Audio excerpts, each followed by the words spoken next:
மதுரையில 100 கிராம் சிக்கன்லாம் வெறும் 30 ரூபாய்க்கு தந்துக்கிட்டு இருக்காங்க. இந்த கடையை ஒரு ஹஸ்பண்ட் அண்ட் ஒய்ஃப் தாங்க ரன் பண்ணிக்கிட்டு இருக்காங்க. இவங்க சூரியவம்சம் படத்துல வர்ற மாதிரி ஒரு எக்ஸாம்பிள்னே சொல்லலாம்.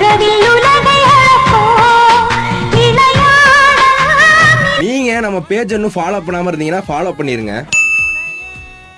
இங்க அவங்க நிறைய வெரைட்டிஸ்ல வந்து சிக்கன்லாம் வச்சிருக்காங்க. போன்லெஸ் வந்து வெறும் 40 ரூபாய்க்கு தராங்க. லெக் பீஸ்லாம் வெறும் 50 ரூபாய்க்கு தராங்க. அப்புறம் லாலிபப்லாம் வச்சிருக்காங்க. அப்புறம் இந்த கோழி கால்லாம் வந்து இந்த கேரி பையில போட்டு கொடுக்குறாங்க. நீங்க ஏதாவது நாய் வளர்க்குறீங்க அப்படி இல்லைன்னா ஏதாவது பெட்டு வச்சிருக்கீங்க அப்படின்னு வாங்கிக்கலாம். வெறும் 20 ரூபாய்க்கு தான் தந்துக்கிட்டு இருக்காங்க. ஃபைனலாக நம்ம வாங்குற சிக்கன்ல வந்து அந்த பொடி போட்டு தருவாங்க. உண்மையிலே சூப்பராகவே இருக்குங்க. டேஸ்ட்டுமே வேற லெவலில் இருந்துச்சு. கண்டிப்பாக நீங்கள் வந்து எல்லாருமே ட்ரை பண்ணி பாருங்க. அப்புறம் உங்க கொடுக்குற அந்த கோழி காலுக்கும் உங்க கொடுக்குற ஒரு டேஸ்டியான சிக்கனுக்கு தான் ஆள் வந்துகிட்டே இருக்காங்க. இந்த கடை கரெக்டாக முனிச்சாலை மெயின் ரோட்ல தாங்க இருக்கு. முனிச்சாலை சைடு போனீங்கன்னா கண்டிப்பாக இந்த கடையை விசிட் பண்ணி பாருங்க.